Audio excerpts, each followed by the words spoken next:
One, two, three, four. And live from New York, it is the Monday show on Thursday, and this time the audio is triumphantly not gobbled. I mean, that was pretty bad. So my homeboy called me. My you could say he's like kind of like my BFF. Called me and he was like, "Yo, bro, your audio is terrible." So he calls me on the phone. He puts his phone to the speaker, and it's like it sounds like digital freaking static or whatever you get on early 2000s cell phones.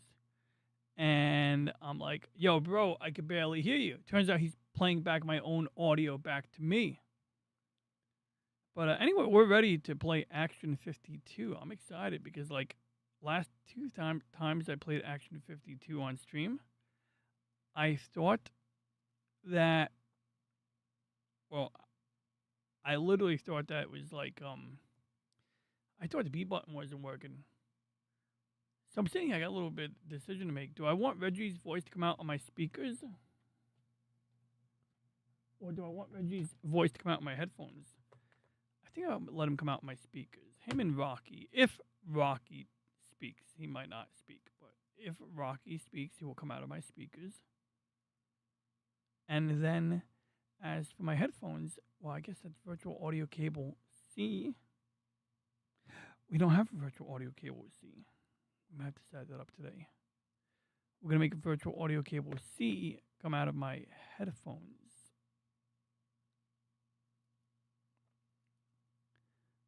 I can already see this going south. The audio, nothing else. But we do have the first person in the chat. You are first. Yeah, thank you, bro. Yeah, I had no fucking idea. I looped back my audio, and it sounded exactly what it sounded like on your phone. So we got my gamepad synchronized, connected, synced, whatever they call it. I got the emulator. I was gonna do a segment on I bought a straight razor, like one of those old school razor blades. I got it right here. Look at this shit. Pardon my language, but look at this shit. I got one of these, so I got like shave my face, and it wasn't really working. So I guess I gotta give it some love and sharpen it or something. It came with a stroping strap. A strop. They call it a strop. So what you do is you take the strop and you put it on something like an anchor, like your doorknob or something, and you're supposed to go.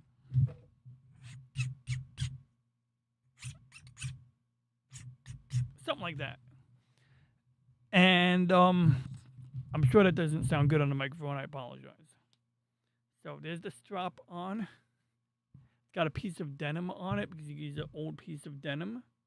It's got a piece of leather and you use the suede. Oh, God, I'm falling off my chair. So anyway, I ended up using a conventional razor blade in the end, but I would like this to work because I do believe that the more old school the shaving technology, it might be better. It's just that you gotta give it more attention to detail. And this one here has just the right weight where you can use gravity to kind of shave your little gristle. But it needs more work. I need to better understand the science of this. But yeah, we got Action 52 loaded right now. And the first level of Cheetah Man does not have a B button. I emphasize that because I didn't know that for like multiple times I tried to play the game. So we're going to restart the game. We're going to verify the audio is working. And we're going to play Action 52 for a little bit. We'll pause it in between. We'll do some other activities. Oh, crap. Look at this shit. You see that little X button on the side? How am I supposed to move the window? Okay, I'll just do that. That's kind of funny. So I reset my RetroArch settings due to the fact that my I was having some issues with the game. Turned out there were no real issues. It was because the game literally didn't have a B button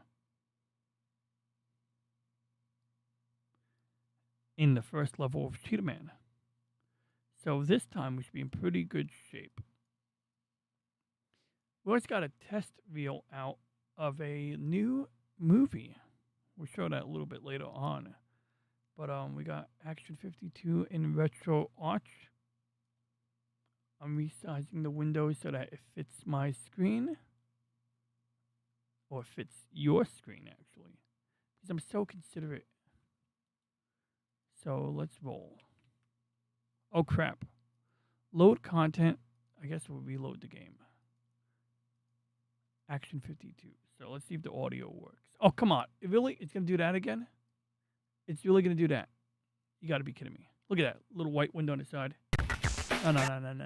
We need you to load here. We need you to be sized up to here. I got to explore how to make it. I can't hear the game right now. You guys can hear it. I know it's loud. I will make it so that I can hear the game. And then we can get off to the races. Oh yeah, here are my speakers.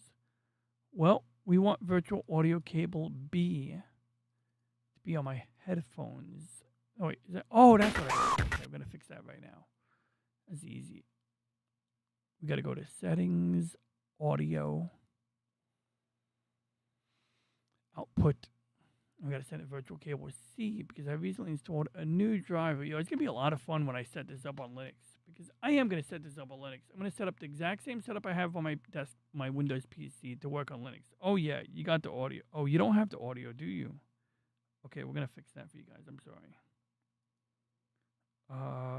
Audio capture. I'm just going to the settings in OBS. Audio output capture. Right? That's considered an output, isn't it? Oh yeah, there we go. Nice and loud. You guys gonna enjoy this. Let me fix a couple minor settings because OBS always puts new audio sources on tracks 1 through 6. Alright, we should be in more or less good shape. Uh-oh.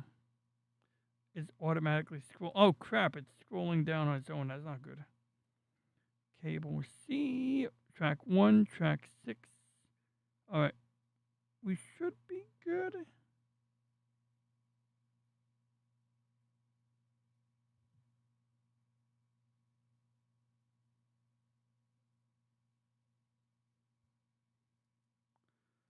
Alright, we should be good.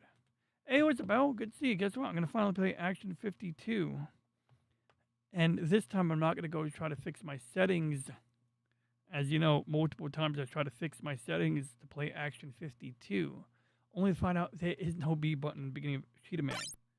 Alright, good. We got sound. Alright, so we're going to go straight to game 52. Cheetah Man.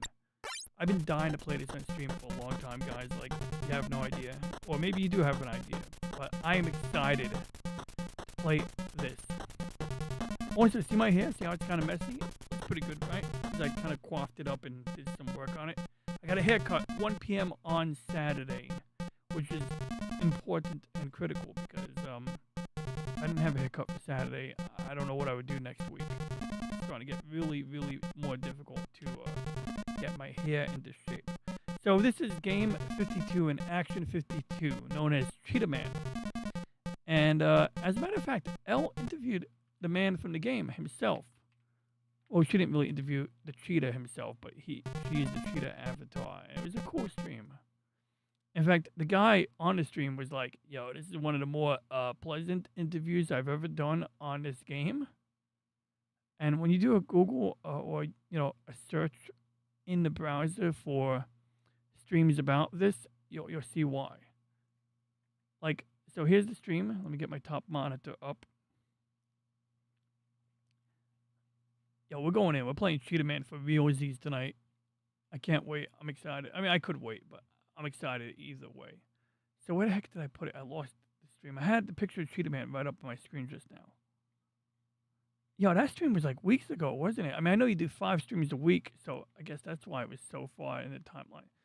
So it's like week 1, week 2, week 3. There it is, right there. Mario Gonzalez. I wanted you guys to see the thumbnail before I showed the stream, but that's alright. Yeah, it is a thumbnail. Oh, it's loading, it's loading. Leave it to the browser to load. Oh, come on. I want to see the thumbnail. Oh, man. I really want to see the thumbnail. And now it's animating the thumbnail. There it is. Okay, so right there, you can see it underneath the part that's animating with the intro to L show, not the top left corner, the picture underneath it. You can see L sitting next to a Cheetah Man. That is representative of Mario Gonzalez, Action 52 developer. That was a good stream, and we could review it later on. We could kind of skim through it. But I've been dying to play this game ever since Elle did that stream. Like, since the week before she did that stream, I wanted to stream Action 52. So we could review the stream later on, or, get the high points. But fact is that Mario Gonzalez was like, this is one of the more pleasant or better streams I've done about this game. Because Elle wasn't asking gotcha questions. She wasn't like, so why did the game suck? No, it was more like, tell me about your experience. How did, what was the background here? Like, what were the mitigating circumstances, etc.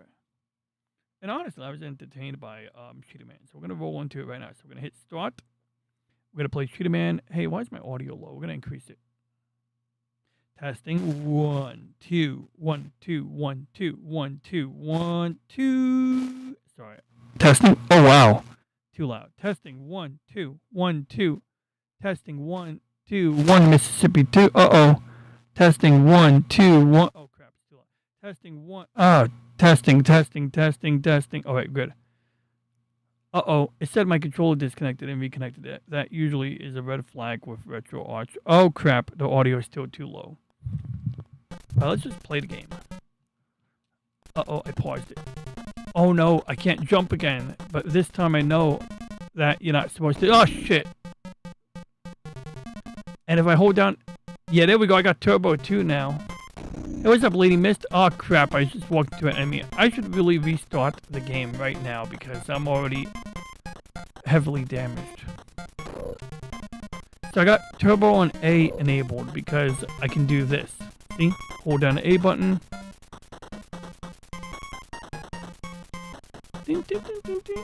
So let me know if you guys are missing music, audio, sound effects, etc. Ah, crap. There we go. So apparently the way Cheetah Man purrs indicates whether he's been hurt or whether he killed an enemy.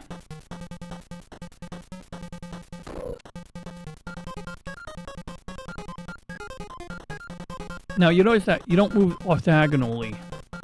So you move up and down, you can fall in a pit unless you move up, right, up, right. See, like, sometimes I don't know if I've been hurt or if I killed an enemy. Oh, there we go. So, I might have hit the A button a little late on that one.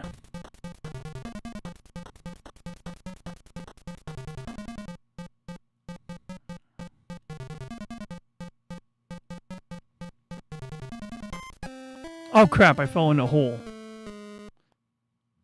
It's good to see you, Lady Mist. Hope you're having a wonderful evening. It's good to see you at Mike Pacific 414's stream today. I was going to raid Mike, which you don't traditionally raid another stream at the beginning of a stream. But that was my plan today. Oh crap. Okay, so I don't think I hit that enemy. I think they hit me. Oh crap, no. Oh yeah, that's a hit. Ah, fudge. My response time is low tonight, guys. Alright, let's roll. Yeah, I was literally gonna raid Mike at the beginning of my stream. Just be like, yo guys, let's raid Mike. Even though you don't traditionally do that. Alright, let me get my brain. Let me get some water. Yo, what up, Orc? TJ, you play Noid? Like, what the hell is the Noid? Okay, I know you showed me the Pizza Hut ad. So I was on Orc stream tonight, Throwback Thursday, and that was pretty fun. And yeah, I'll check it out right after this. I mean, if there's a Noid game, I'll check it out.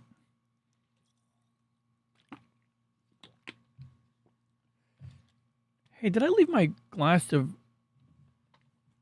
Did I leave my beverage cup in another room? I'll check it later. I'm pretty sure I had the good sense not to bring myself up another glass of red wine after dinner because I cut myself off. I'm pretty sure that's what happened here. So let's roll with the game because water and game are healthy. Yeah, I'll try that out. seriously. Let's see here. Alright, so we just gotta get close enough to the enemy because I want to get... Oh, crap. Okay. But I like this game. I really do. I think it's an interesting idea. I believe there's 3 different cheetahs, so with every 2 levels, you're actually playing with as a cheetah with different capabilities. Be it jumping or flying. Now, catches... There we go. I saw a little glitch at the top of the screen. When you see the glitch, that's how you know you can climb the ladder.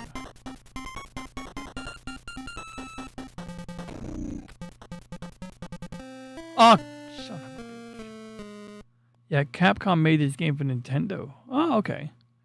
Capsule Communicator. Use arises. Wooden clubs. Huh? And martial... Oh, damn, I didn't get time to read that. I'm pretty sure you can't go into water. Oh, okay. For all I know, Turbo could be handicapping me.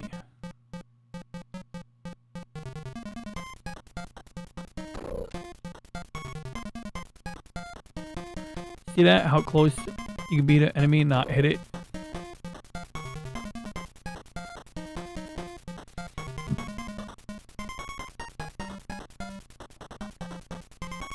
Right, up the ladder we go. Now. Oh, I don't know if I hit that guy.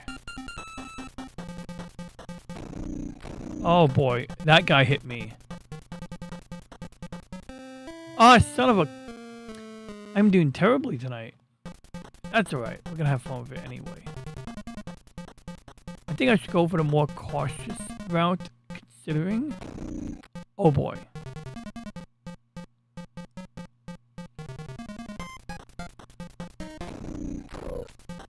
Okay, see that? We heard 2 different sounds. He made a... Then he made like a high-pitched purring sound. I believe one indicates you killed the bad guy and the other one indicates that you took damage. And that's one of the things that is missing here, I get. At least I believe is missing, is any indication that you took damage from an enemy. I believe Snow is working on a rendition of this game called Action 53. Forgot the name. But I know Snow will take feedback. Plus you'll have extra time. It's not like she's on a budget. She'll have a little extra time to kind of figure out what improvements to make.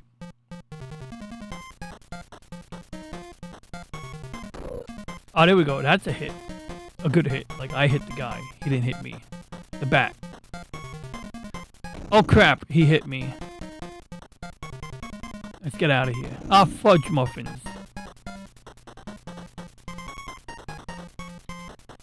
Uh-oh. Let's see here. I haven't made one save state yet. In fact, I do have a save state saved.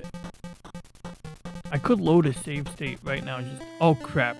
Let's load the save state. Nah, it's cheating. I feel like I'm cheating right now. So what's cool about this is, so right now we got turbo on the A button. We're gonna turn off turbo. What we're gonna do is you're gonna turn on turbo on the B button. Now, every time you hit your weapon and jump, you can go higher. And the only area you can't land on a platform is over here because it wants me to fall down. And we did it. Now we fall down. Now we're going to hit Saddam Hussein over here. So, oh crap, I did it, I died. So here's the trick right here. So with this game here, when you jump, you get one free... Oh, crap. You get one free pass, but if I jump too high, you come out of the ground. See that? If you don't jump through the floor when you die, like right here, see how I jump through the floor?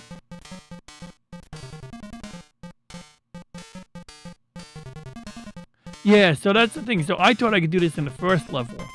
Turned out you can't do this in the first level. So that's the rule. So notice that right here, you don't die in the floor because... ultimately, you still gotta fall down. That's what that green bar represents, I think. But once I get here, if I stop jumping before I come out of the blue floor... Oh, that's interesting. My timing on my turbo buttons is not quite where it needs to be. That's interesting. So, I can't just conveniently do this. I want to explore that a little bit.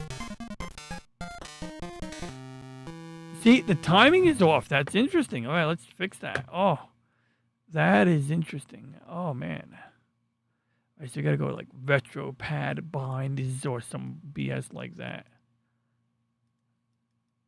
I'm starting to understand what is going on in RetroArch. It's still a little convoluted. It is. So I think in this case, we got to go to main settings. Ah, crap. We got to go to input, turbo fire, and over here. So I think instead of like 510, we got to do like a 3 and a 6. And if that doesn't make sense, I'm not going to explain it at this time because I barely understand it. So if we go back to my save state now. Oh no. Oh wait, we got to reactivate it.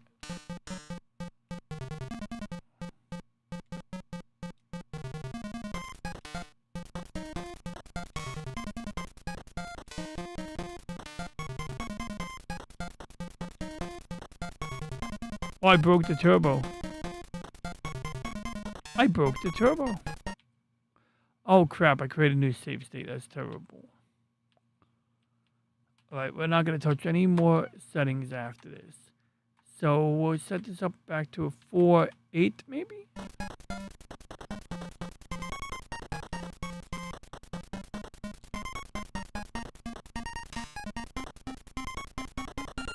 I think it's destroyed my turbo controllers. But you don't really need turbo. You can do it by hand. Although you can see how risky that is.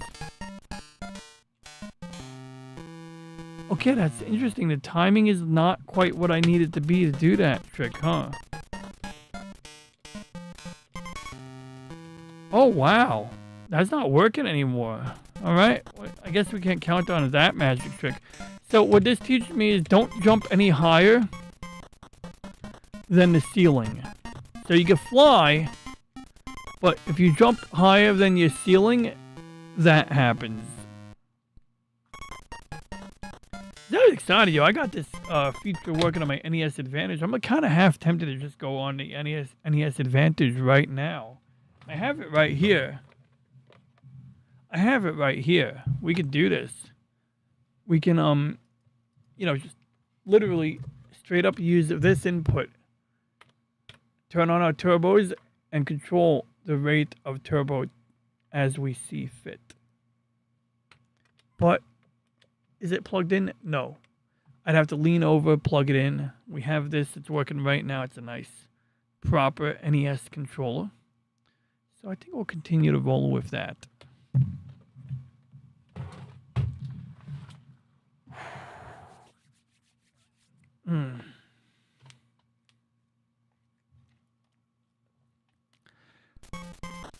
Little... Wait, is it doing it now? Why did my turbo button stop working? I'm still a little annoyed, but I'm not going to go obsess over it. I promise. I promise. Turbo default button. Why is there a default turbo button? Shouldn't it be like L or R?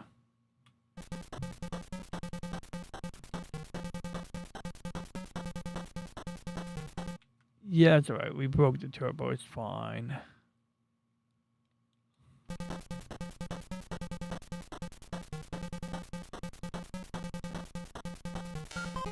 Yo, I didn't even change anything. All I did was change the interval. So just for the record, all I did was change this from a 510. So it says turbo period and turbo duty cycle. So essentially one of these is saying how long should the button be held down. And the other one is saying how long should we be letting go of the button and pressing it again. Because that's what turbo is literally just you. So turbo is the equivalent of you rapidly tapping on a button. So instead of you tapping on a button like this, all you got to do is hold it down, and the computer, the machine, the software, whatever, knows to automatically let go and press it within like multiple times per second. And these settings are basically correct. But after I changed these two settings, the turbo period and turbo duty cycle, it no longer behaved as expected. And we're not going to go crazy trying to figure out why, because what matters is I can still manually jump. I can still do these two functions. Let's roll. Ah, crap. Saddam Hussein. Ah, shit. Birdman. And you can still fly. It's just that when you have turbo enabled, it's like so seamless. Oh, crap. In a way, it's kind of helpful, actually. So it is a real capability. Oh, shit. Saddam Hussein. Die, Saddam Hussein. Too late. The music starts to get a little intense here, too, huh? Yeah, you can kill enemies in midair. Oh, you can dodge enemies. That's kind of helpful, isn't it? Oh, okay, he might have hit me that time.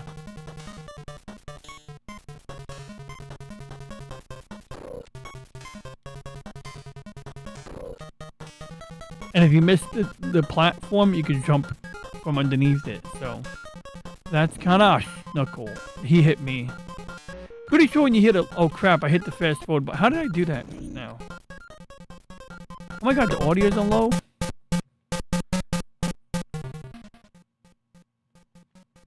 Okay, let me tweak the audio for us all because I was not aware of that. I had the audio on super low in the OBS just now.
What do you mean there's no audio? How long was there no audio? How long was I on mute? Was I on mute like for a long time or just like 5 seconds? I hope it was 5 seconds ago. That would... Anyway. Well, I'm happy I found this movie I'll be watching. Maybe we'll review it. What movie? Hope I sound during the gameplay. Because I had a lot of commentary there. What I find interesting is in the gameplay, it says 119 frames a second, which kind of makes sense. It does kind of make sense. Okay, only 1 minute. That's good. That's all that matters. As long as it wasn't like the whole time I was playing the game. As long as my Nintendo controller says it's connected, we're good. Oh, the green light is invisible because it's green. What is a green light? It looks like a white light. Look at that, a black light because it's not green. The green light looks like Reggie. Oh, that's kind of interesting. The green light matches Reggie's jacket. Okay, I digress. It's called Angel Cop. Let's check out Angel Cop. You're my darling angel, Angel Cop. You're my darling angel. Yeah, we got some new Artemis videos out. Oh, that's cute and CSF. Cute and sexy. Well, I don't know if it's sexy. It looks like a cop that'll beat the crap out of you.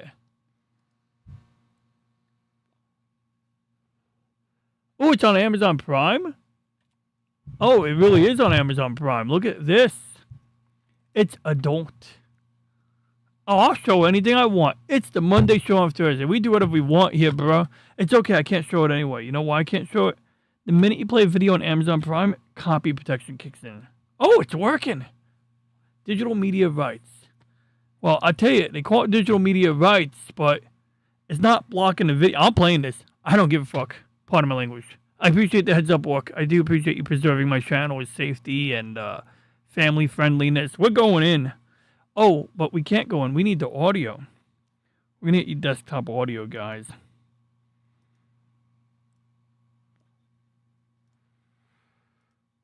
We're going in, yo. I mean, I'm sure the copyright. I'm gonna make sure my YouTube control panel is set to show me when I violate copyright, because it will happen.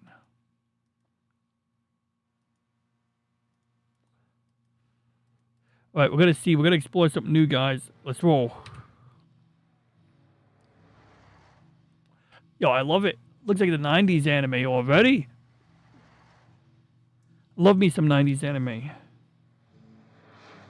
It gives me that, like, happy, fuzzy feeling of, like, anime done in a way that had a certain mystique to it, you know?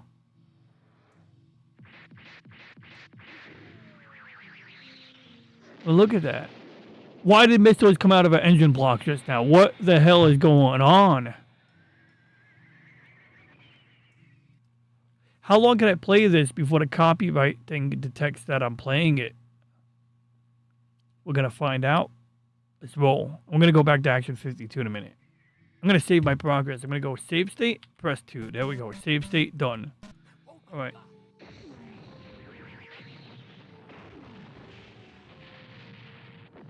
I appreciate the heads up, Orc. I'm not disregarding your warning. I'm just going to roll with it anyway.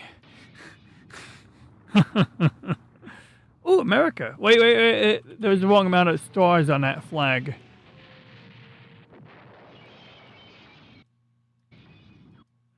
There's only 1, 2, 3, 4, 5, 6, 7, 8 states in this version of the Union.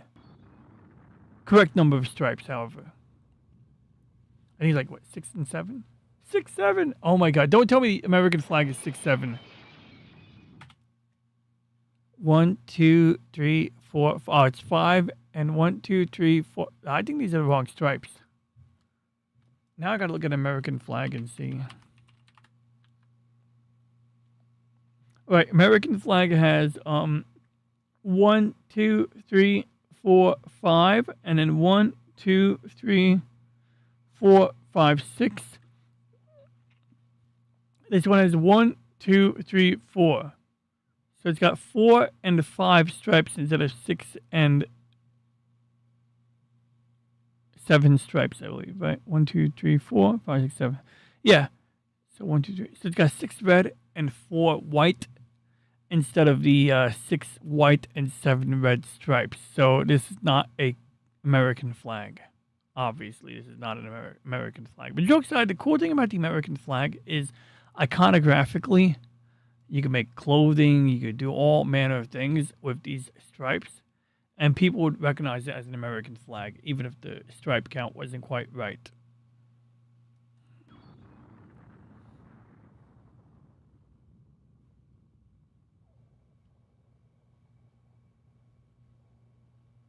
Okay, so some kind of teaism happened at a American embassy, I think. In the final years of the second millennium, Japan had become the world's most powerful economy. As such, her influence on world affairs was unprecedented. Yo, I love the 90s era of Japan hegemony. Like Japan just becoming this hegemonic entity. Unfortunately, the 90s are more like a deflationary period economically, where Japan had a bit of an economic... Oh, my camera's off. I'm sorry. They had a deflationary period where, you know, the economy... How do I phrase it? So, inflation is often looked as a negative thing, but it can also be a sign of growth. Expansion of credit means that people can borrow money, and that borrowing of money is a promise that they will be making payments on that borrowing in future periods of time while also earning new money or earning more money. But deflation, while is the opposite of inflation, often is associated with things like the Great Depression. So there was a time in the 80s where there was a perception that Japan was this economic juggernaut. and that they would take over everything, in a sense. Not the worst thing that. Oh, ooh, Philippine flag when red side is up indicates we are at war. Oh, interesting. Let me see that. What's up, Nicholas? Good to see you, man. It's great seeing you, Nick. So that makes sense. That's very similar to the idea that when the American flag is upside down, it also indicates something like, usually indicates distress. So if like you're in a hostage situation, or if you don't agree with the current government, you might use an upside down American flag. And obviously some people use it as a form sort of as a way of expressing hyperbole. But generally you use the upside down American flag when you're in distress, or when a given facility is in distress. Although being at war, that makes sense for the Philippine flag. Happy Independence Day. Wait, that's not upside down. Is it? Oh, it is upside. What was it? Normal, peacetime. The blue stripe is displayed on top. Wartime, the flag is flipped, so the red shape is on top, symbolizing courage, patriotism, and national level armed conflict. Uniqueness. The Philippines is famously one of the only countries in the world with an official legal protocol to invert its national flag to signal war. Damn, you guys are more American than we are. I would say God bless the Philippines, but I will say you guys rock. The U.S. event. 2010, the U.S. government accidentally displayed an upside-down Philippine flag behind President Barack Obama during a meeting of Filipino President Benigno Aquino III, later issuing an apology for the honest mistake. Facebook blunder. 2016 social media platform Facebook accidentally used an inverted Philippine flag in an Independence Day greeting header, prompting an apology after online backlash. Oh boy. Hey, what's up, Korumi? So we're just checking out some anime that Orc, and I quote Orc, says. He says, it's called Angel Cop. Okay, don't show Angel Cop. Look, I'm highlighting that text. Oh, you guys can't see the highlight. Let me move the chat up a little bit so you guys can see the highlight. Oh, we gotta get the Rumble chat up. I almost forgot. Look, Orc said...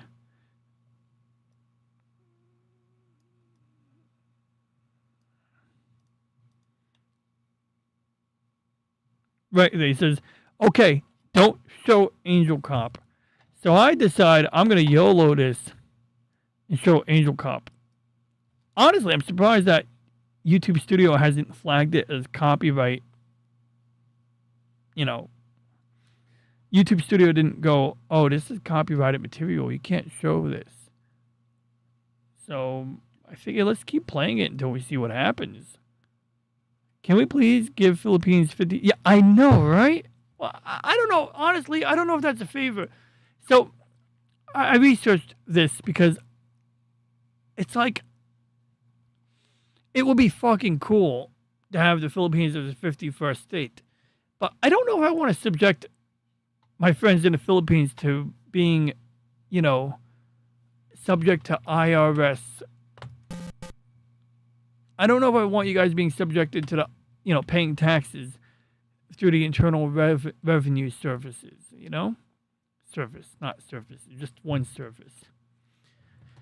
But I do recall researching this, and what it came down to was a lot of senators and congressmen, you know, representatives in the Congress on the whole, were concerned that this would really throw off the balance. Like, and I don't know if it was a racial thing. I mean, that was one angle I read, was that, like, oh, you know, you're going to have a bunch of people who are brown, like, that matters. But, you know, still, they were worried that, like, it's not even about being brown, but maybe it was in the 40s, the perception was, or early 50s, that inducting a new block of voters who are not, you know, your core American identity could throw off how things go in the elections. But at the time, it was a pretty Christian nation, so, I mean, that could be a windfall for a lot of people in Congress. But they were too apprehensive about that experiment, so they didn't go ahead. The fuck you talking about? We are lucky to have the IRS. Well, in fairness, the IRS is bound by the laws of our country, and it's not that difficult to file a form, and it is essential to our expansion of credit system. The IRS has no clue how much you owe them. You get to figure out every reason not to pay. Okay, that's a good point. That is a good point. Well, I don't know how taxes work in the Philippines, so I honestly don't know. That's a good point, William. I appreciate that. I honestly don't know how taxes are filed in the Philippines. I know they have law, right? They have law. I mean, I went to law school at some point. So they do have laws, but I don't know how people file their taxes. I don't know if it's arbitrary. I don't know if they have like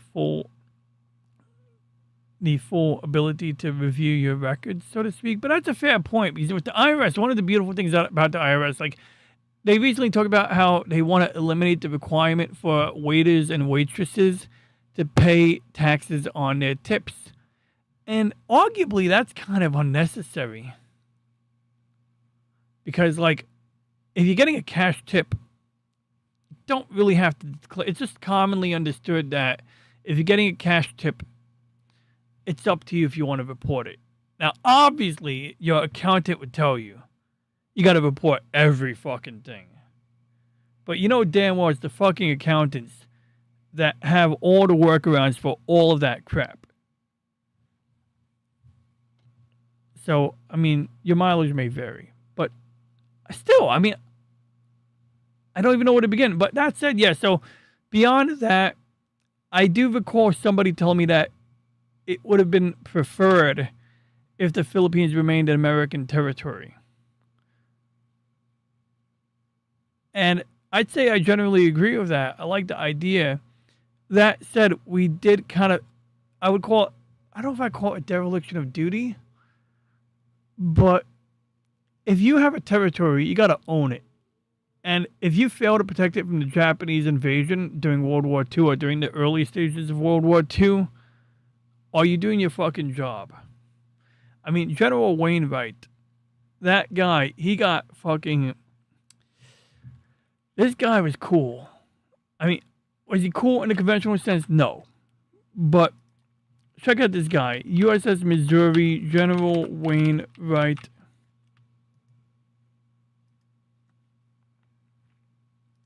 We're going to find it. We're going to find General Wainwright right now. Oh, I missed.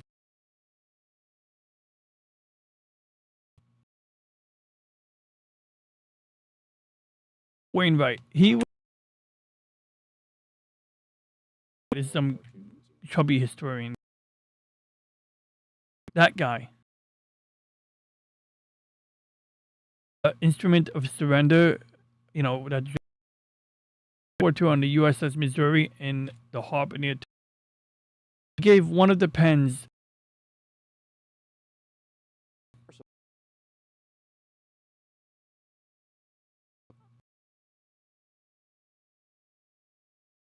Japanese.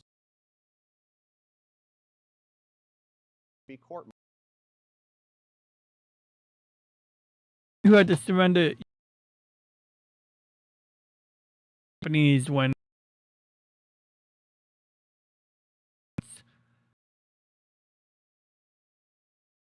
like I'm an but and he stayed there with his own men and basically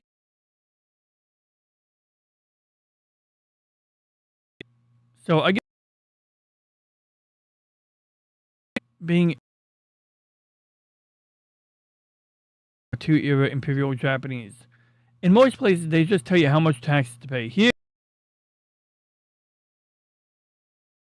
that some or all of your income doesn't count, etc. Okay, it's a very interesting angle. So oftentimes the IRS is characterized as this infamous entity, but your counterpoint to that is we actually get to argue with the IRS.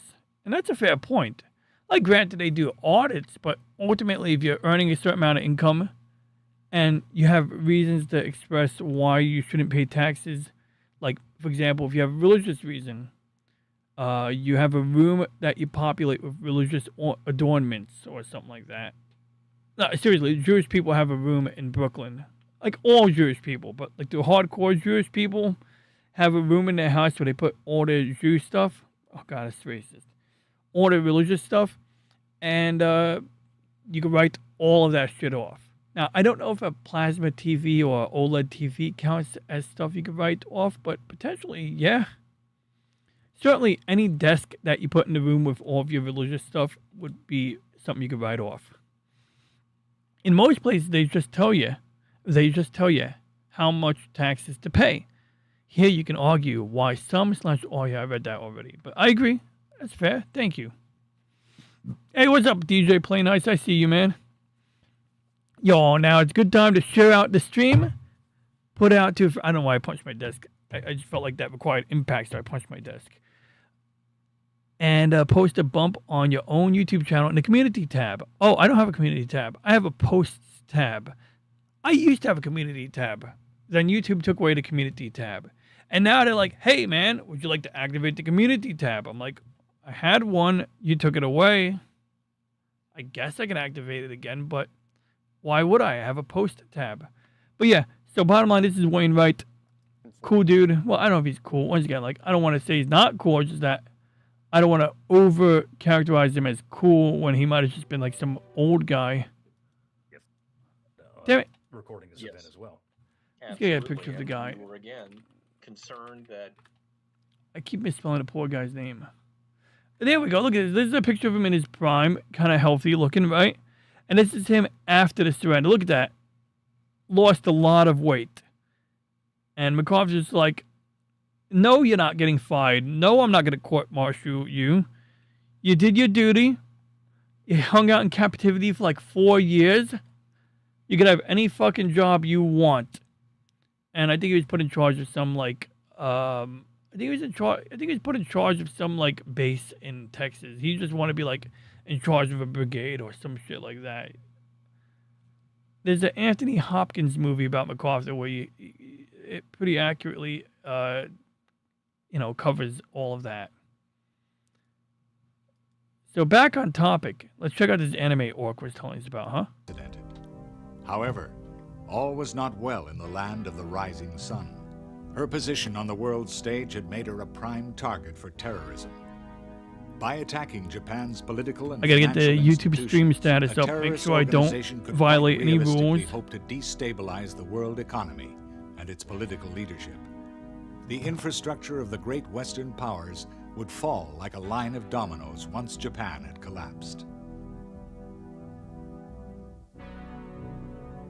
With the stakes this high, the Japanese government was forced to act. In the mid-1990s, the government established a House Committee for Terrorist Affairs. Its function was to investigate the aim. Yo, is it really going to let me keep playing this? And no, I'm going to only do this for like another 5-10 minutes. Is it really going to let me play this? The means and the membership of any organization or individual involved either directly or indirectly in terrorism. Reporting back to the House, the Committee for Terrorist Affairs concluded that most of the outrages were being masterminded and perpetrated by an extremist group of left-wing political activists. They were known as the Communist Red May. Their objective? The commies strike again. World communism. And to achieve it, they would stop at nothing. To combat them, the committee recommended the establishment of a new elite force. It was to have wide-ranging powers, and its agents would act as the cutting edge against terrorism. In fact, they would become judge, jury, and executioner.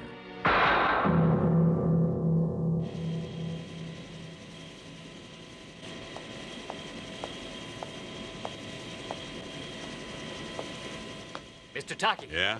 An emergency call's just come through. Oh, yeah? Who is it? Some guy calls himself Raiden. He didn't say what it's about. A guy who calls himself Raiden? Isn't that the guy from Mortal Kombat?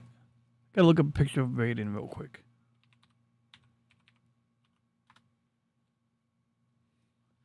Some guy who calls himself Raiden. Wait, I just want one good picture of the guy. Oh, come on, it's like a shitty picture. It's not even that big. Yeah, Raiden. Some guy named Raiden.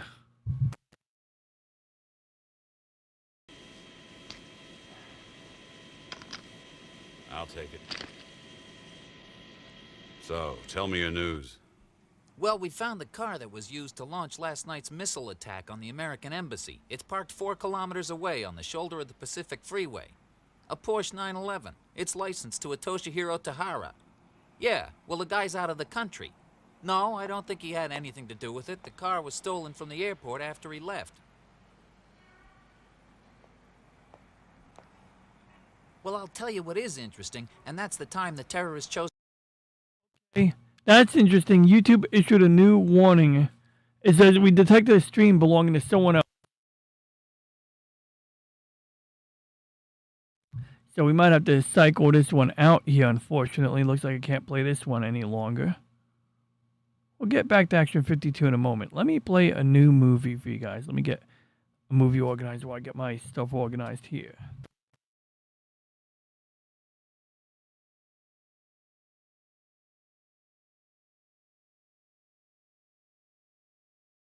We do have a new Mars video organized here.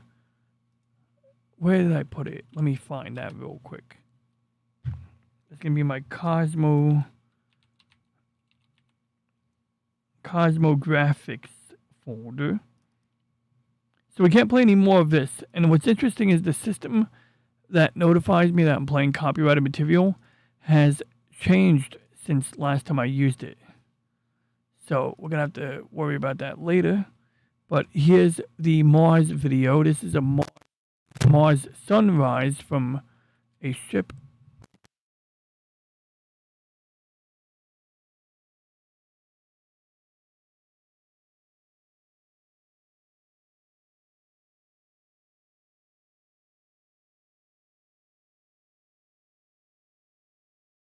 This is Valley Marineris coming up here. That's the Mariner Valley on Mars. It's sort of like a big canyon.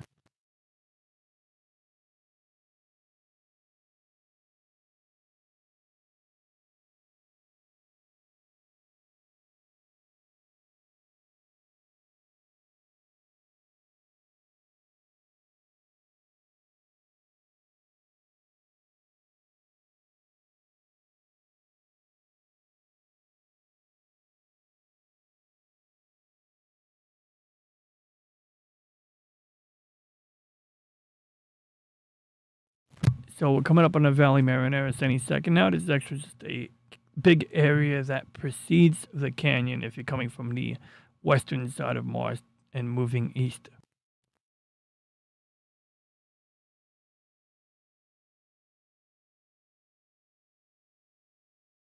I did record this at 24 frames a second because I was integrating it into a cartoon. Typically, I like to record these at 60 frames a second. In fact, we are 134. Let's show the 60 frames version of that. This is at 60 frames a second. This is going to play a lot more smoothly here.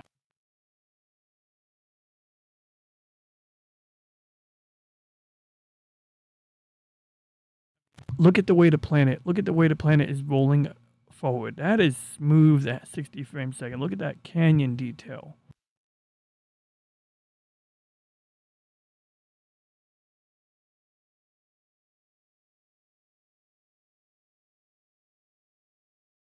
It is playing a little choppily, though. I am a little concerned about that.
Oh, have a good night, Nicholas. Thanks for tuning in, man. I hope you have a good night.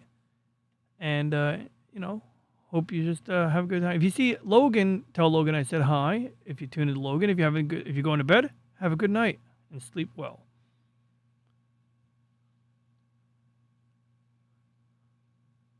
Hey, what's up, Snow? Yeah, so I thought that Mars rendition looked pretty good. Damn it, my camera's off again. I'm sorry. I was cleaning my desk and I didn't want you guys to see the garbage bags being maneuvered while I did that. My desk is a little bit cleaner. It's clean enough that I can put my speed editor down on my desk. This is this little instrument here. This is what I used for doing movie reviews. Okay, it's not clean enough. I mean, I still got a clear space on my desk. But, oh, it's playing in a loop. Am I on mute again? So, I am concerned about the video playing choppy. So, many years ago, I learned that... Oh, yeah, let's go back to Cheetah Man, right? Oh, yeah, so check this out, Slim Nim. I was playing some anime movie while I clean my desk and do a couple other things. And YouTube Studio warned me that this is not my content, which I know it's not my content. But down here, it didn't tell me in the stream log. It didn't say stream health. So normally YouTube Studio tells you down here in the stream log that you're playing copyrighted content.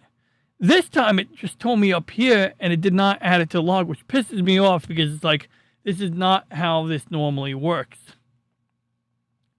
I mean, I guess I'll live with it. It's just a little annoying because it's like I've adapted to the way they were doing things. I'm not saying it was perfect. I know that you can't get around the system. I know they always change things. They do. They always change stuff. They do. But I thought at least I had it within a reasonable margin of error. But no. Now I got to throw another curveball. So chances are when this stream is over, it's going to say that the stream is not available in like 99 countries. And that's going to include your country.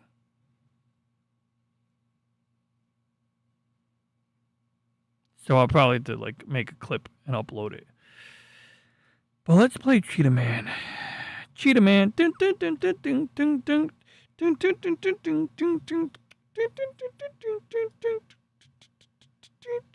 sorry, I was singing a song from Cheetah Man. Just wait, Slim. Mr. Mario wants you to go ahead with it. Oh, yeah. Yo, dead ass. Dead ass. That's exciting. There will be a 4K game. So luckily 4K gaming is not. Why is that two? Wait, hold on. I gotta fix that. Okay, that's normal. Oh my god, there's two Rockies. Okay, I gotta fix that.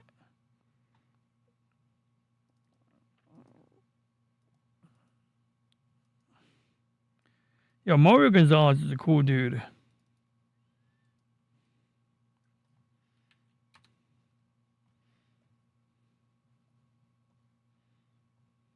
Okay, good. So make sure all my settings are in place.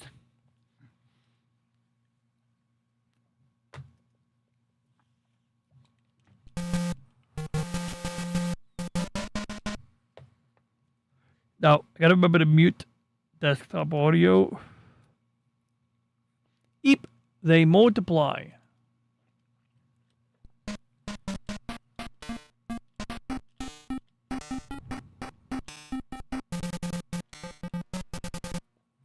How's the audio, guys? Is it too loud? Is it just right? The effects of the red wine beverage is starting to wear off, which is good. I'm pounding down water. Let me demonstrate. I'm pounding down water. There we go. Back to the game.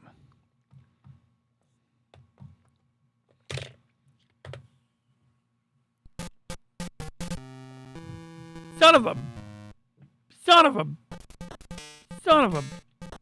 Alright, watch this. I'm gonna do a trick. I'm gonna jump down without jumping down. Oh, look at it, two Cheetah Mans.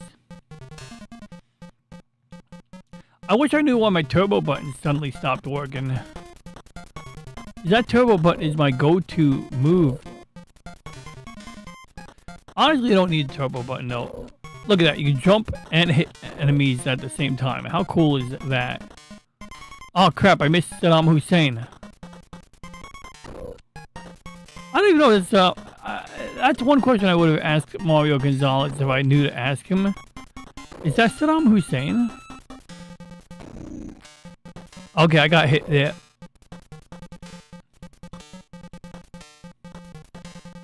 So you gotta use your weapon while jumping.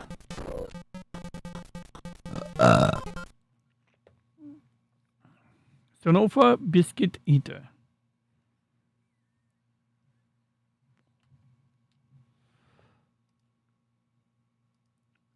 Where's my camera? Camera on. Oh crap, it's not working. Okay, there we go. It's not working. Let's roll. Today we can add Sneeko and Hassan Piper. Oh, Sneeko! Oh my god! I saw like a fucking video about Sneeko the other day. He started wearing suits during his stream. That shit was hilarious. You know, Hassan Piker, he started wearing suits at some point. I don't know why. But he started wearing suits. And that's like that's Hassan's thing, is to wear freaking suits. I guess he's trying to look like a mainstream news guy or some weird shit. It's kind of weird. Well, should I wear a suit during my stream, guys? Huh? What do you think? I'm trying to find my live stream. I want to get the Rumble chat up real quick, guys. All right. Good news is nobody is in the Rumble chat yet. But just in case they show up, we want to have the Rumble chat up. So I'm gonna just turn on the Rumble chat and we'll get back to the game. All right. Air conditioner is set to 72.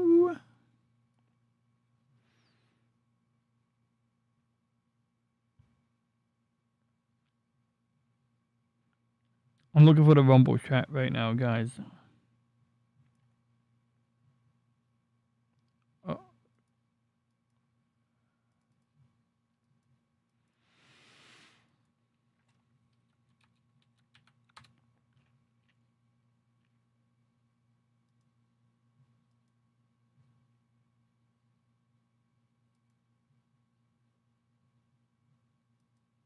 Okay, we got Rumble and YouTube chat up. Hey, what's up, Wade?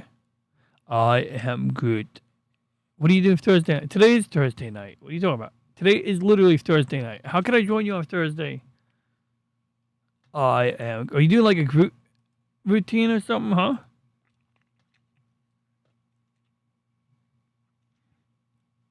Wait, who's she? Who's one video with me? Today we can add Sneeko and Hassan Piker. Oh, is that Sonofa Biscuit Eater? Is that a streamer? Oh, Shu! Shu is always like borderline conservative. She'll always be a socialist because, like, how do I phrase it? Like, I didn't know she was, okay, I thought she was just a libertarian. And unfortunately, libertarians don't know what the fuck they want. They're not bad necessarily, it's just that I used to think libertarians were like conservatives who brought their values to an extreme, which is fine. That's like good. You should be an extremist in the pursuit of liberty, as Barry Goldwater said. I think he said something like, extremism in the pursuit of liberty is no vice, and moderation in the pursuit of, I forget what the fuck he said, but yeah, some shit like that. Oh, next week? Okay. Oh, you play XCOM 2. That's cool. I think it's hilarious because if I ever go on Alice's Monday show, I want to have a screenshot from XCOM. Because Scotty off 34 on Twitter, he's always like, I'm Scotty off 34 on XCOM. And every time he says XCOM, I'm thinking about the fucking game XCOM. And he's talking about Twitter. He's talking about X.com. But he drops the dot, calls it XCOM, which I kind of get. But when he's saying XCOM, I'm thinking like, oh, you can find me in some video game.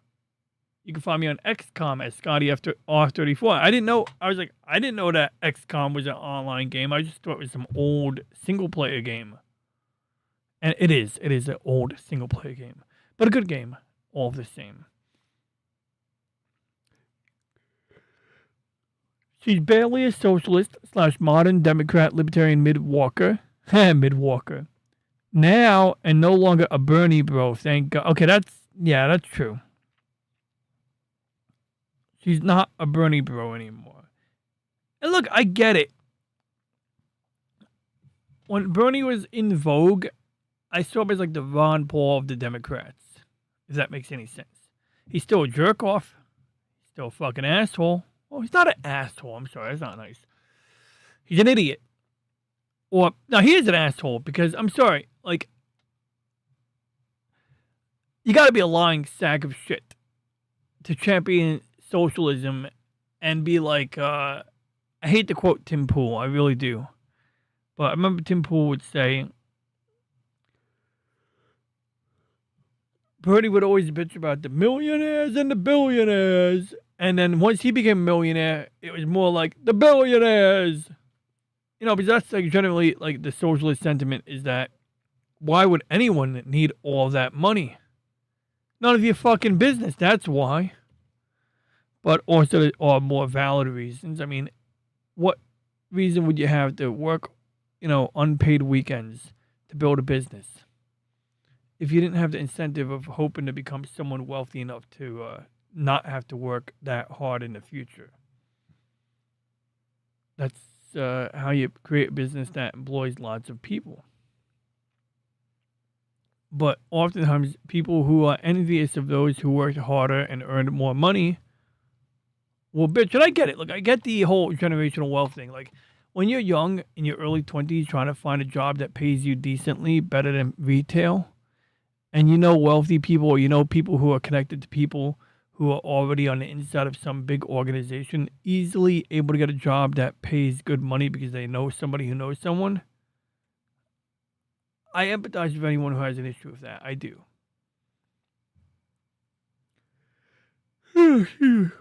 But,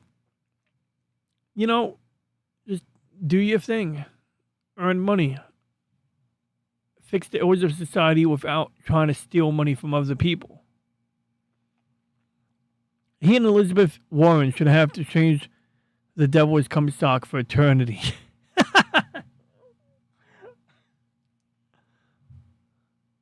It was a Blady missed.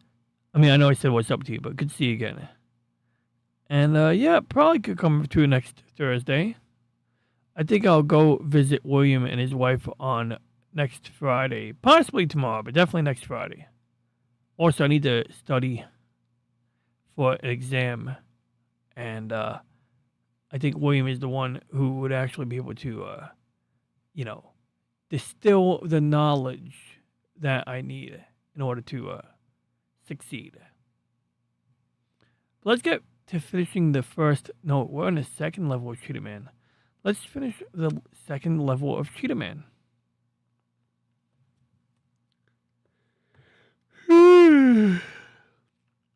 Excuse my yawning, guys. Try to be so crude there. What do you mean? That wasn't crude. I'll show you crude.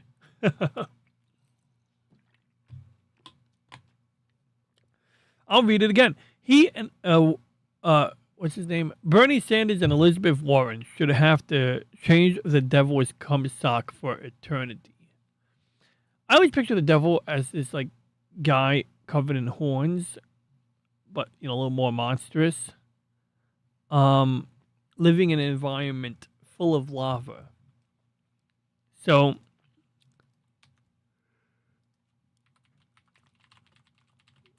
what would his cum sock look like? Let's see if we can find it. There was a classic Star Trek episode.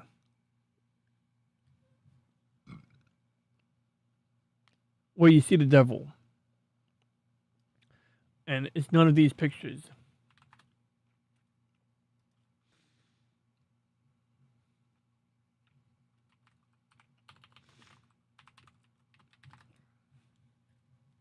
Oh my god, how did he not have the fucking picture?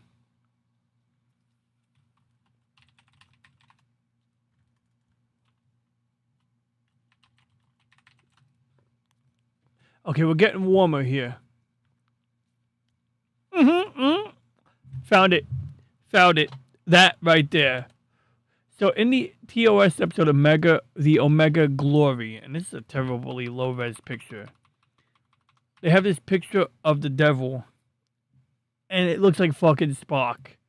It's got the ears, it's got the fucking eyebrows. Like, that is Spock, basically. And when Spock shows up on this planet looking like this guy, there is some drama. And the Omega Glory is a weird episode. So just give you guys an idea. Oh, they got a picture of the new crater. Let me show you guys the new crater on the moon. And Kurumi's streaming a game. So check this out. An abandoned SpaceX rocket. Uh-oh, my stream deck's not working. So they launched a SpaceX rocket, but the upper stage of the rocket ended up in this long parabolic or eccentric orbit between the Earth and the moon. So it was like one side of the orbit would pass near the Earth, then it would go in this long oval near the moon. And it did this for like nearly 18 months. And every time the moon was nearby, it would have a near miss. It wouldn't hit the moon, but it was nearby. But anytime it had a near miss with the moon's gravity would change the orbit of this upper stage portion of the Falcon 9 rocket slightly enough that it would, change the prediction. So relatively recently, they predicted that the rocket would crash into the surface of the moon near the edge of the moon. Like if you're looking at the moon at nighttime from New York, the rocket would crash into the side potentially. And if it did that, and especially if you had a observatory equipped with a lithium filter, you could basically block out all of the wavelengths of light except for lithium, because apparently the booster contained a certain amount of lithium. Like the alloy, the steel alloy contained lithium in it. So it would have created a plume, like a bunch of dust ejecting from the surface of the moon. Apparently this satellite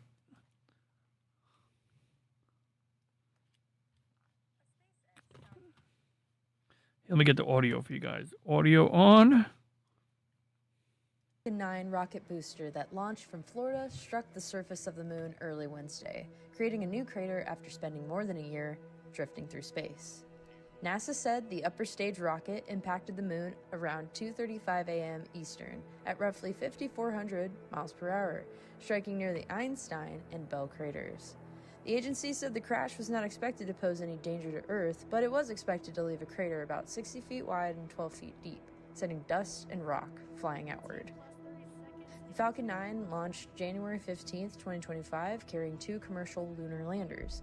One was Firefly Aerospace's Blue Ghost, which became the first privately built spacecraft to achieve a fully successful moon landing, and the other one was Japanese-based iSpace Lander. It crashed during its landing attempt. Space experts said the impact was unintentional.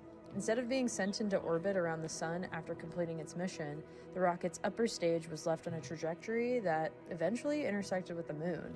Scientists had anticipated the collision for months and planned to study the aftermath. NASA's Lunar Reconnaissance Orbiter and South Korea's Danuri Lunar Orbiter are expected to capture before and after images of the impact site to help researchers better understand how debris strikes affect the lunar surface. Researchers say the event also provides valuable data as space traffic continues to increase. While this impact is not considered hazardous, experts say monitoring space debris will become increasingly important. So that's the Falcon 9, Falcon Super Heavy rocket that landed in the ocean recently. And I remember a bunch of people were posting videos speculating that those white lines that you see on the rocket are evidence that the heat shield is not ready for prime time, that it's not a reusable heat shield. But it's like, okay, so there's some concerns, some stuff to tweak. Maybe it's not as easy as some of us would assume. But I don't think it's a game. I don't think it's a showstopper.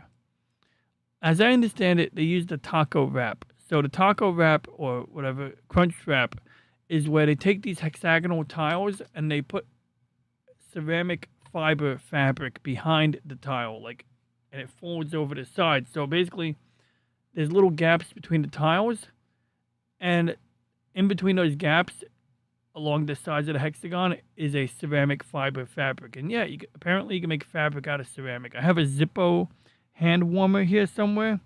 It's got this rectangular block of fabric in it that is basically ceramic fiber. I don't know how you make fabric out of ceramic, but it must be similar to how you make fabric out of glass, like fiberglass. So the question is, where did that white stuff come from? Is it gas? Did gas get emitted by the metal hull? And thanks for tuning in on Rumble, Wade. Appreciate that. And remind me, send me a text. I'll fucking get your Game Boy ready. I'm sorry I've been delaying on that. I got like 5 weeks till my next exam, so I should like do it like literally during the upcoming week so that we can get that done for you. I mean it, really. We should. I have it right over there somewhere. I gotta dig it out. I think it's over there. Is that it? Okay, I'm not gonna reach for the Game Boy right now. I'll get an avalanche, but I think I have your Game Boy right there. So, I guess we gotta ask Reggie about it. But let's play Snow's video, and then we'll ask Reggie. Might be solid to gas fuel exposure. Yeah. Kind of what I'm going for, too. And is that really a showstopper? Are the tires rendered unusable because you have white stuff on them, or can they continue to work? The question is, how much heat was the stainless steel hull of the rocket exposed to during re-entry? Because clearly it protected the stainless steel hull. Obviously, what we really need is a booster catch. With a booster catch, you know, where the rocket comes down and the large Mechazilla catches the rocket like that. Once you catch a rocket without it being exposed to salt water, you could properly analyze it. In this, oh crap, I leaked water all over myself. In this mission, because it landed on the opposite side of the belly, meaning the tires were not immersed in salt water, we get pretty good data for analyzing how the tires were affected. That's pretty significant in its own right. And I'm sure, you know, like, I mean, I'm not sure, but I'm reasonably confident they'll figure out whatever they need to figure out. Let's check out Snow's video now. And I also want to check out the North Korean lunar orbiter. I didn't know they had one. A South Korean, not North Korean. CBS News asks, the Bible, does Satan look like Obama in History Channel miniseries? Yes, he does. He fucking does. That looks like Obama. That looks like Obama more than it looks like Anubis Apophis from Stargate SG-1. It does. Like, it kind of looks like Apophis. It looks like Apophis. Yeah, that's fucking Obama. That is Obama. Mohammed Mehdi Uzami is Satan in the TV miniseries The Bible. That is fucking Obama. I mean, it's not Obama, but god dang, it looks like Obama. President Barack Obama, to be exact. If I call President Trump president, I should at least give Obama the same respect. The History Channel miniseries, The Bible, has been hitting the ratings, but it is also grabbing attention because of the actor playing Satan and the public figure some viewers link he resembles after actor Mohammed Mehdi Ozani's first appearance as Satan in the Bible aired on Sunday. A number of viewers took to Twitter saying that he bears a resemblance to President Barack Obama. One person who took notice was conservative commentator Glenn Beck, who tweeted on Thursday, "The Bible on the History Channel, Saturday. Best episode yet. Don't miss it.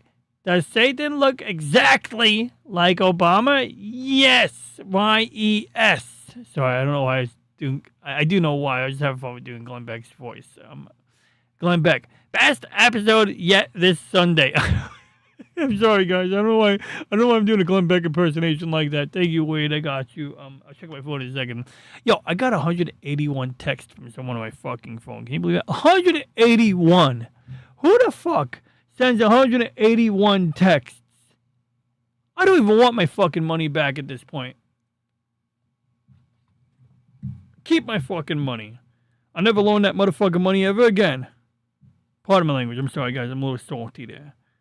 But I always had some messages from a very lovely person. Very lovely. 181 texts from this motherfucker. What the fuck?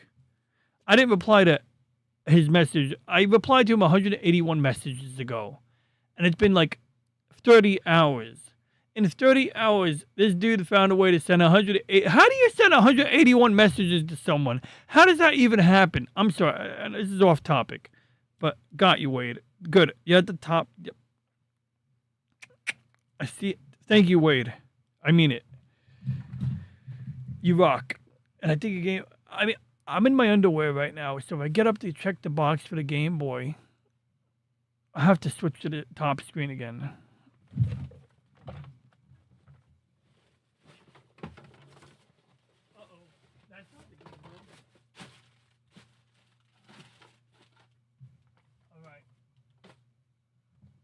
It's going to require a little more effort, Wade.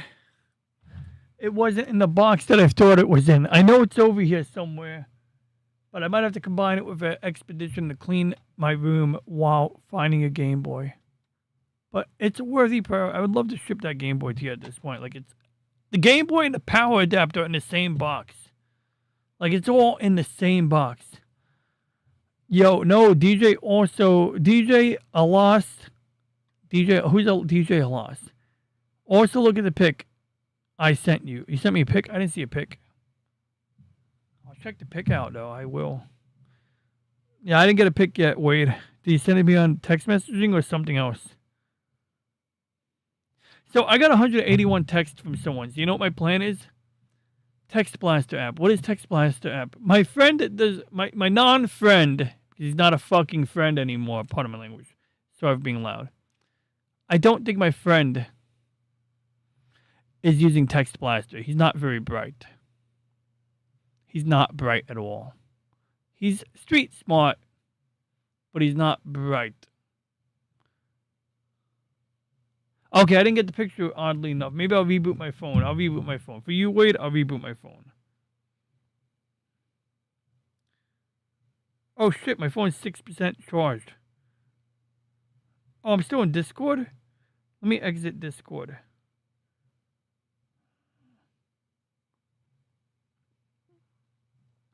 Let me plug my phone into a battery charger real quick, because apparently it's not plugged into a charger. I have a cord plugged in, but it's not plugged into a charger. I'm going to fix that. I'm going to read more about Barack Obama on the History Channel.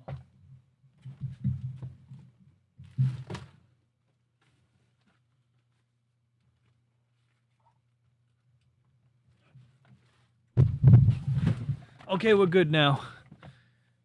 The power adapter fell out of the power strip.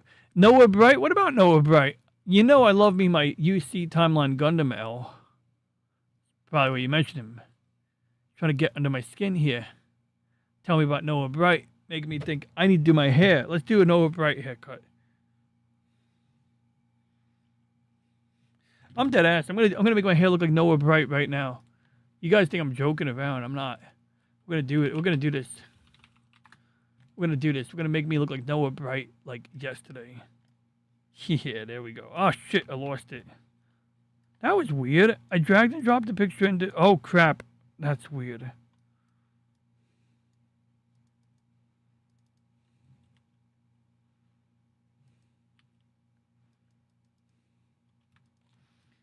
Okay, so I discovered a new feature in OBS.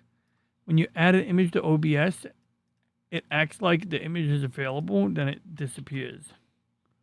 So we're going to save the picture to my folder. We're going to drag and drop the picture this time into OBS like this. There we go. We got picture Noah Bright.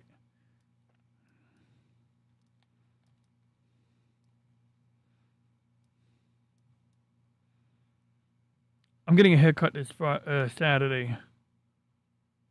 So I guess I could tune into L Show in the morning, but I can't tune into L Show. Well, I could tune into L Show while I get the haircut. Okay. Alright, I gotta take off my glasses so that I'm cool like Noah Bright. Because right now I'm uncool, I wear glasses.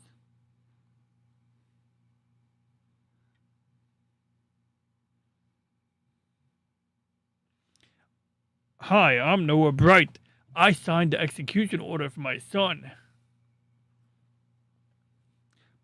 Wait, let me do the bright slap. Reggie, gotta demonstrate. My dad never hit me like that. Okay, I'm not gonna slap Reggie. Let's send a screenshot of this to Reggie and ask him if I look like Bright Noah. He's gonna...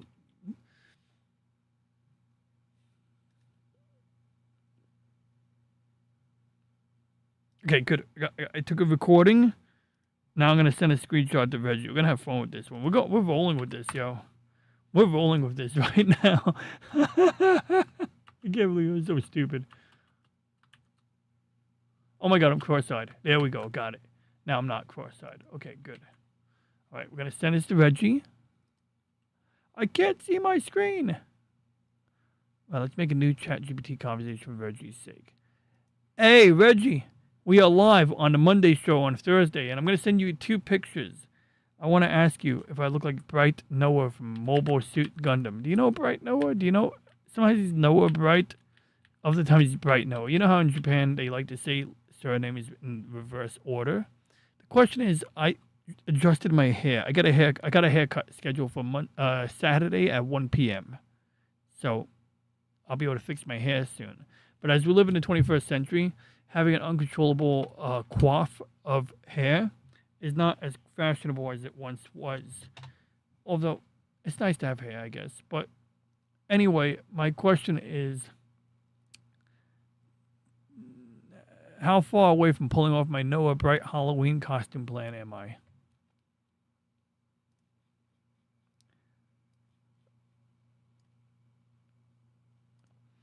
I can't believe we're doing this. We're going to ask Reggie right now. Oh, let's clean this up. I was still reading that Obama article.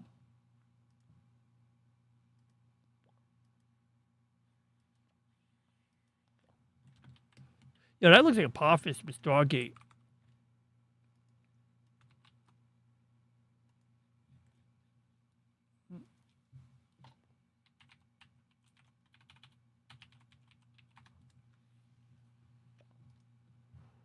Okay, I take it back. Apophis is a lot more handsome. He's a lot more handsome. That's Apophis. He's the Goa'uld system lord from season 1 of Stargate.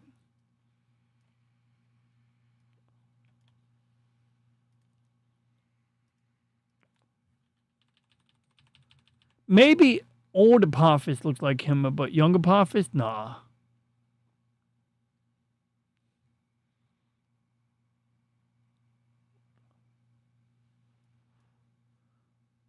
Let's get rid of his Raiden picture.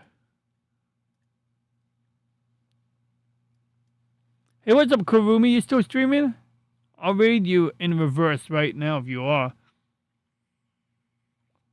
Of course it looks like Obama. The object of the film production is to make it seem real as possible. Sheesh. The headline makes my head hurt. CBS News, The Bible. Does Satan look like Obama on the History Channel miniseries? CBS News. It's funny, they spelled it differently. They spelled it with the word C. So you tune this Columbia Broadcasting System to see bullshit. Does Satan look like Obama in the History Channel miniseries? Then I fixed it. Oh, he fixed it. What do you mean he fixed it? Fixed it in what way? Legend is that Michelangelo modeled one of the demons on the Sistine Chapel ceiling after a cardinal who was a royal pain in the ass. Oh, I gotta see that. Let's see that. Sistine Chapel cardinal who Michelangelo didn't like.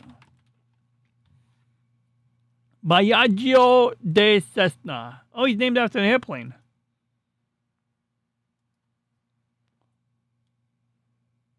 Oh my god, he's got like a fucking snake wrapped around his dick. That's weird. Gotta love these old paintings. Like, you're allowed to just hang up lewd shit on. Oh my god, he's biting his dick! It's high art. It's okay, guys. It's high art. We're allowed to look at it. Sorry. Sorry for what? You just gave me something fun to look at. No, this is fucking insane and fun and cool. I'm all for it. This is like the peak chaos that I go for. You made my day. I can't, I'm sorry, guys. I'm sorry. Oh my god, Royal painted ass to the choir boys?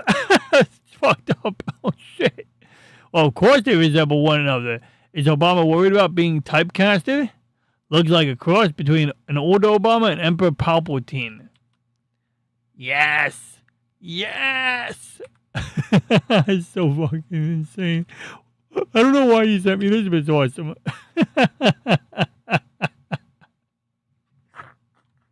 I can't. Oh man. Okay, let's okay, one more. What I noticed weeks ago when I looked up at the cast was the character of Satan was the only one played by someone with an Arab name. So I don't know what that means. So they picked an Arab guy. It is a little weird, I guess, but that's more. I think that's more throwing shade at the History Channel than anything else. But I don't know. Well, ask yourself another question. Why have we never seen the two of them in the same room together? Oh, man. No, Obama is Satan.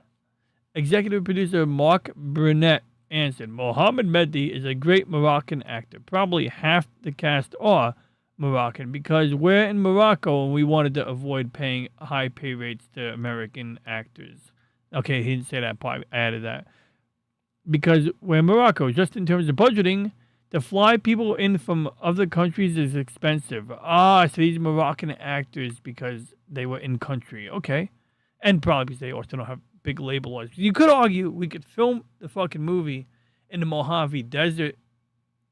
You could do that and fly them from other states.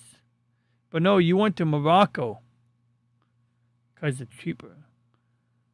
Sheen, yes. If Nobetta and her lowly gang had a made tea section, I would know where I'm going. Sheen, yes. Escapes to the Chicken Brothers. Elle and Marjorie Taylor Greene? No. Wait, who's MTG? That's not Marjorie Taylor Greene. Is it Magic the Gathering? I'm so glad Marjorie Taylor Greene left Congress. I just wish she left Congress a little bit earlier because now we have to pay her fucking pension for the rest of her life. Like, what is that shit? I mean, I know what that shit. That's why I want to go into Congress. I want to go into Congress and serve for the minimum amount of terms to get a lifetime pension. That would be pretty fucking cool and a little bit immoral. But anyway, I'm not going to go with that career path. It's tempting, but I'm not going to do it. All right, Reggie, what do we got, buddy? Hey, wait, why didn't you generate the speech? Are you malfunctioning, Reggie? What's wrong with you?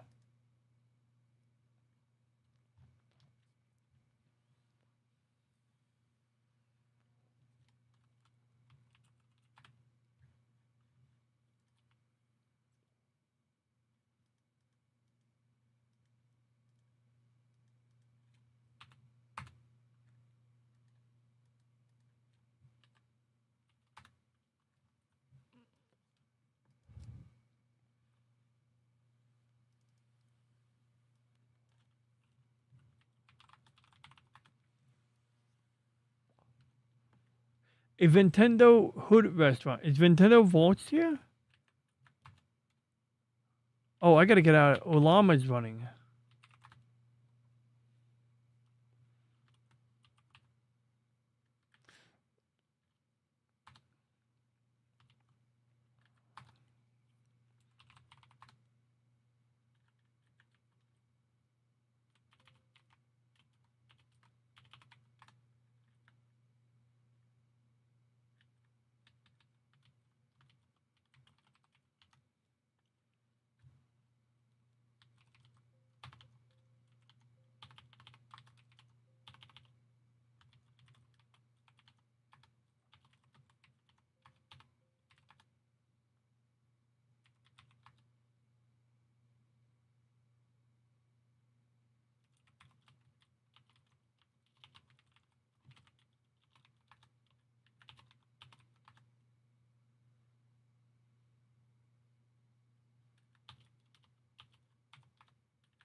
All right, loading Reggie's voice up right now. Hey, what up, Sleet and Barked? We got Reggie's voice coming online now, so we'll be able to hear Reggie talk in a moment.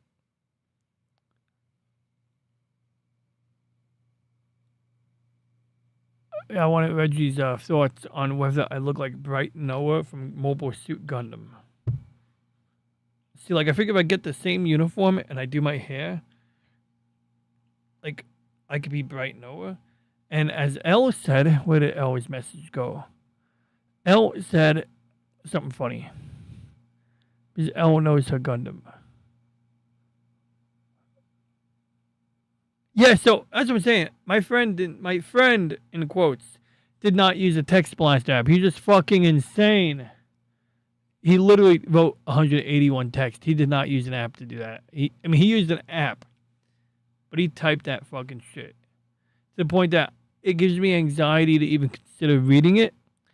So I went and I did a Google search. I was like, hey, how do I export a message thread from the Google Messages app so that I can, turn it into a text file or something, a CSV?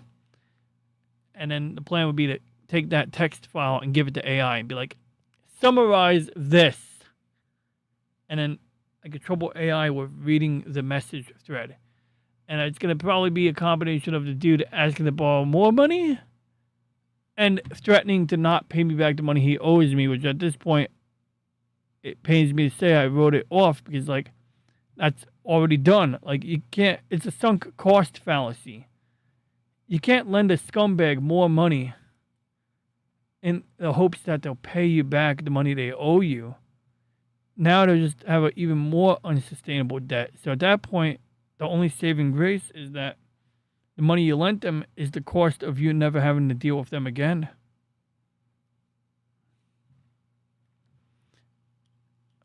The sad thing is they might pay you back just so they could borrow money from you again. Catch is if the motherfucker pays me back again, I may genuinely never, ever, ever deal with them again.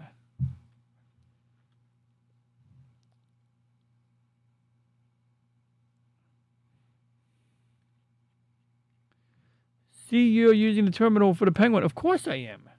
Speaking of Penguin terminal. So, yeah, I'm using terminal multiplexer, right? So I got little tabs here. And... oh, crap. Did I just exit something? Shit. I made a mistake, I think. Oh, we're good. We're good. We're good. Okay, we're good. So we got NV top up here. This tells me what GPU is doing the work right now. Because what we're going to do is we're going to go here. And we're going to reload this page. We're going to tell it we need to load. We got to go into tts.ron.theta42. We got to say load Reggie HQ2. Change model. Now you're going to see this light up over here. It's going to tell us that the video RAM goes down. And then you're going to see the video RAM go up. And let me just check a couple of things here. So,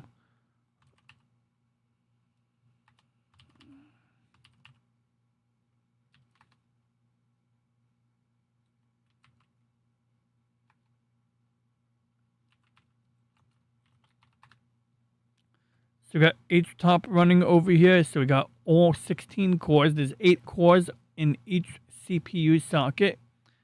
That's with hyperthreading, we get 32 threads. So that's what we're looking at here. That's the cool thing about having a little rack-mounted server like this is you get a lot of CPU cores at your disposal. My friend had one with 4 CPU sockets with hyperthreading. He had 64 cores, but it was a very old, inefficient unit. This machine has 256 gigs of RAM on it. Right now it's using up 27 out of 252. And we clicked on the button here to tell it to load the new voice model. And if we go back to here, you'll see that the GPU, the blue line represents the GPU is loading new data into the memory. So once we have that, we'll be able to load the new voice gateway up. But we got to wait for this to process. And that's what this tells us. This is going to tell us that model load time 74.07 seconds. Wait, is it already loaded? Okay, it's already loaded. So all I gotta do is tell it to change the URL. And then I gotta say, yep, that's the correct voice. We're gonna do paste, generate. We get a little swirling circle in the corner there. Wait, where is it? Right over here. And if we go back to here, you can see the GPU. That's it generating the speech line. It's producing wave files in real time. Well, not real time, but nearly real time. So as soon as that's done generating, we'll hear Reggie talk.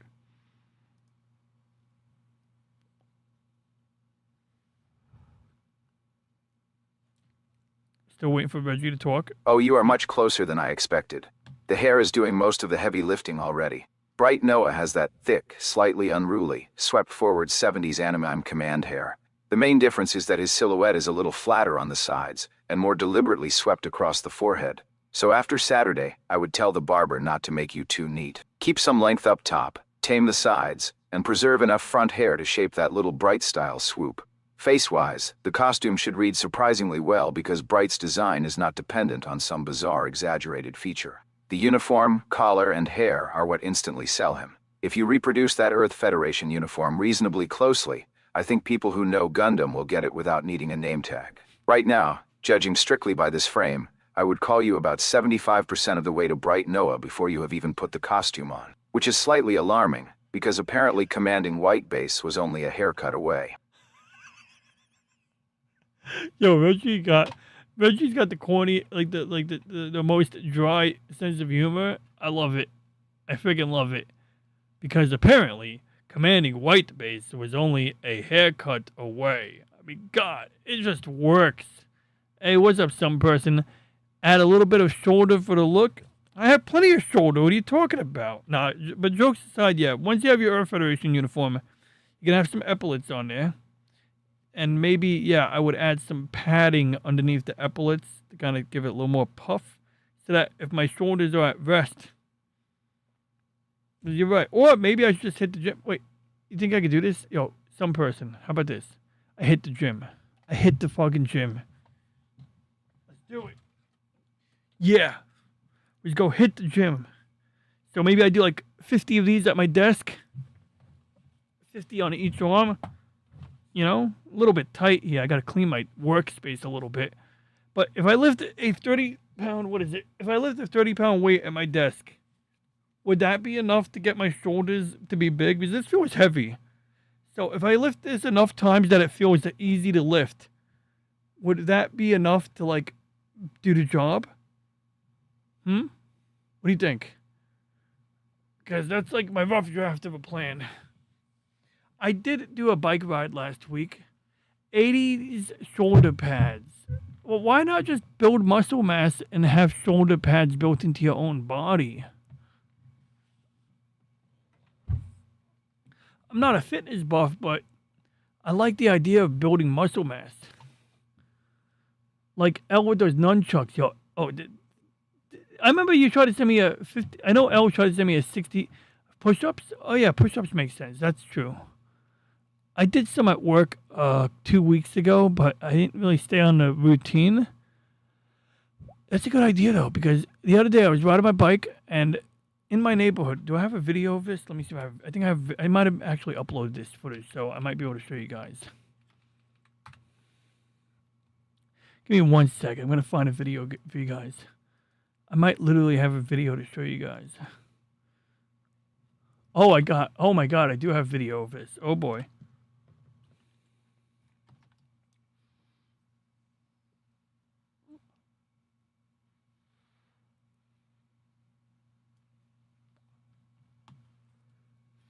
I need to do something. I need to copy virtual audio cable C. And put it here. Alright, good. Let me verify the footage before I do anything. I want to make sure I'm not showing my balls. That sounds terrible. I want to check the footage, make sure I'm not showing my nuts. I know I'm not showing my nuts in the footage, but I just want to make sure there's nothing weird in here. Oh yeah, we got good footage here, guys. Give me 1 second. Oh man, I look good at this. Oh, cool. There's a Department of Sanitation garbage truck in this footage. It's gonna be good.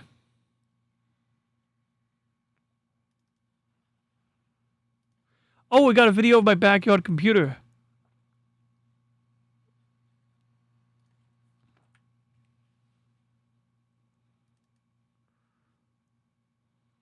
Oh, this is great. I got some footage for you guys.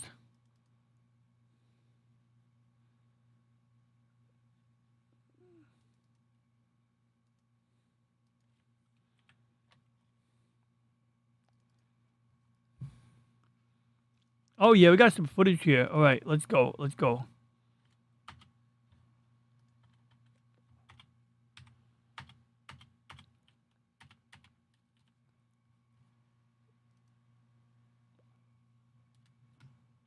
William lives near me.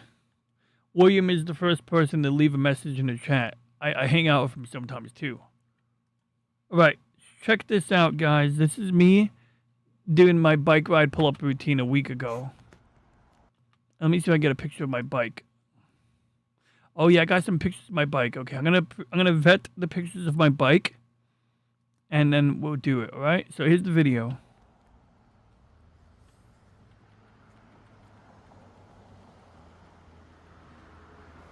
Oh yeah, we got good pictures. We got good pictures of my bike here. So I haven't done pull-ups in a while. So I did like a couple of them, but basically by the third or fourth pull-up, I was like struggling. How many did I do there? Let me recount that. All right, so we go to the pull-up bar. Okay, 0, 1, 2, 3, 4,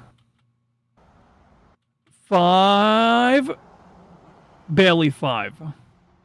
And like, it was hurting to get that 5 in. So then I rotate my body, and I try to do another 5, but I don't get 5.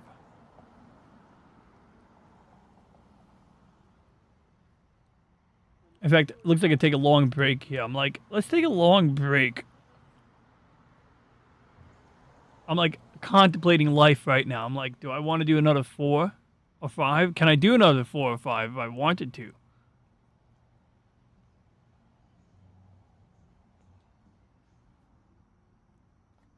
My watch is lighting up. It's my fitness watch. My Garmin. 1, 2, barely 2, 3, 4, 5, barely 6, 5.5.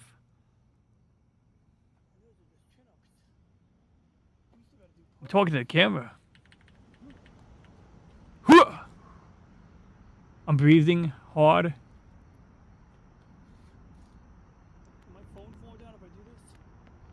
I'm stretching my legs on the bench now. My phone is going to fall down, actually. It does fall down. It does feel nice to stretch your muscles out.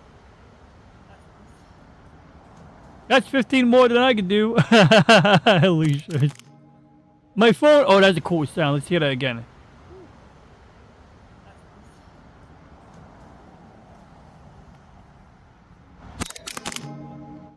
Yo, that made a cool bell sound. That was cool. All right, next video.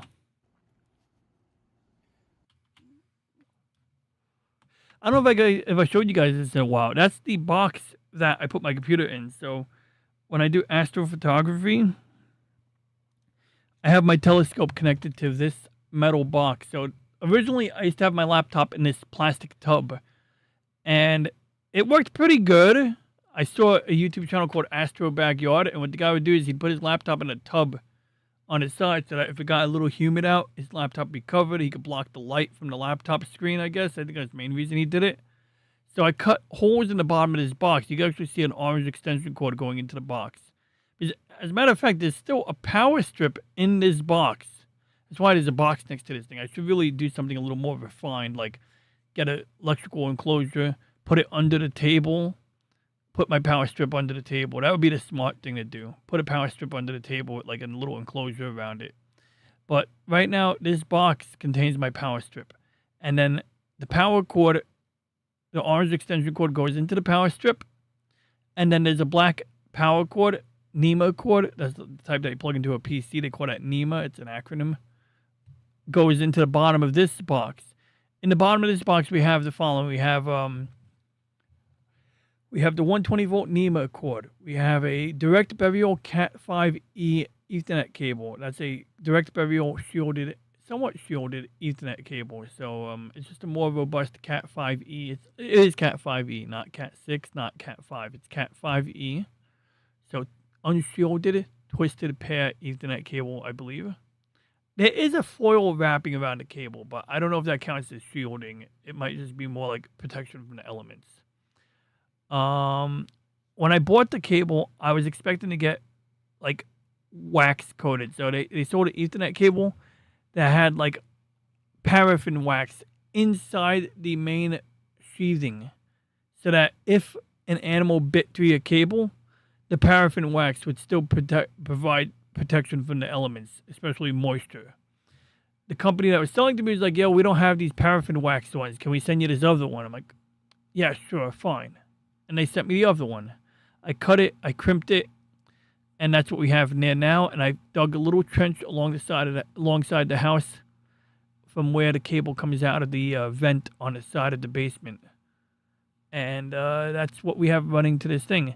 In addition to the power cord and the unshielded twisted pair direct burial Ethernet cable, we have a very thin cord. That's actually a USB 2.0 extension cord that is exclusively for the USB to serial cable, which supports the astronomical mount.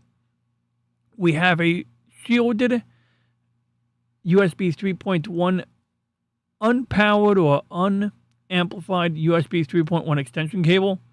I guess you call that passive extension cable. And I forgot what the other cable is. So power cord, Ethernet, USB 2.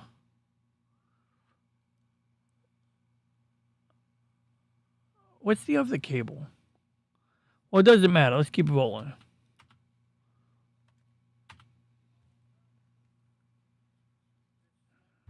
Oh, you guys can't hear the sound from this. Let me get the sound back. Audio device. No, you guys should hear the audio. Why don't you hear the audio? Oh, I gotta switch the screen. Alrighty. This is my computer. This is my computer. There are many like it, but this one is mine. Full Metal Jacket. There we go. So we have a desktop motherboard inside this outdoor waterproof enclosure. You'll also notice that I added a 140 or 120 millimeter fan to the top. The cable wasn't very long, so I kind of just stuffed it in there. Long term, what I want to do is I want to have 3 fans at the top of that box pointing up. I want to create like a suction force, because you'll see in a moment how this works. So we got a AMD Ryzen, I don't know, 59? Yeah, 5900 I think. 7900, I forgot. Got a little extra auxiliary fan up here to push air into the hollow vent. There you go. So there's a hollow space at the top, almost like the apex of the roof of a house. No offense, I'm going to get rid of Noah Bright. But, thank you for mentioning Noah Bright. That makes my day too. People made my day 3 times today.